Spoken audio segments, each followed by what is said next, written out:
ခြေသလုံးမွေးတစ်ဖက်မရှိလို့လူပြောများနေတဲ့လွမ်းပိုင်ဓာတ်ပုံထဲမှာခြေသလုံးမွေးတစ်ဖက်မရှိလို့လူပြောများနေတာကဆိုရွန်လွမ်းပိုင်မှာလူတွေကတော့လွမ်းပိုင်ကခြေသလုံးမွေးတစ်ဖက်ကိုရိပ်ပြီးနောက်တစ်ဖက်မရိပ်ရသေးတာလားဆိုပြီးစောင့်နေကြတာဖြစ်ပါတယ်။လွမ်းပိုင်ခြေသလုံးမွေးတစ်ဖက်မရှိတဲ့ဓာတ်ပုံပြန့်နှံ့လာတာကတော့နန်းစုရန်ဒီဆိုရဲ့အိမ်သက်တပ်ပွဲမှာဖြစ်ပါတယ်။အားလုံးသိကြတဲ့အတိုင်းနန်းစုရန်ဒီဆိုဟာပြီးခဲ့တဲ့ရက်သတ္တပတ်ထဲမှာအိမ်သက်ကြီးကိုတိစောက်ပြီးနောက်အိမ်သက်တပ်ပွဲကိုကျင်းပခဲ့တာဖြစ်ပါတယ်။အဆိုပါပွဲကတော့နုပညာမောင်နှမတွေအားလုံးတက်ရောက်ခဲ့ကြတာပါဒီလိုနဲ့အင်းငိမ့်ဖြူချူလီအစွန်ရောကြီးအိမ်ပိုင်ရှင်လွှမ်းပိုင်နဲ့နန်းစုရည်ဒီဆိုတော့ဟာအတူတပ်ပုံရိုက်ခဲ့ကြတာပါ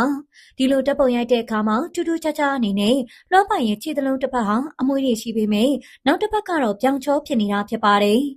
ဒါကြောင့်လေလူတွေကလွှမ်းပိုင်မှာခြေသလုံးမွေးတစ်ဖက်ရှိပြီးနောက်တစ်ဖက်မရှိတဲ့အပေါ်မှာအမျိုးမျိုးဝေဖန်သုံးသပ်ကြတာဖြစ်ပါတယ်။တချို့ကတော့ရိတ်နေတော့အိမ်သက်တက်ပွဲမမီတော့လို့ကမန်ကရန်ပြေးလာတာဖြစ်မဲ့ထင်ကြေးပေးကြပါတယ်။ဒါကဆိုပါတပ်ပုံမှာပဲလွှမ်းပိုင်နဲ့နန်းစုရည်ဒီဆိုကအိမ်စည်းဖက်နဲ့တီးစီးထားကြက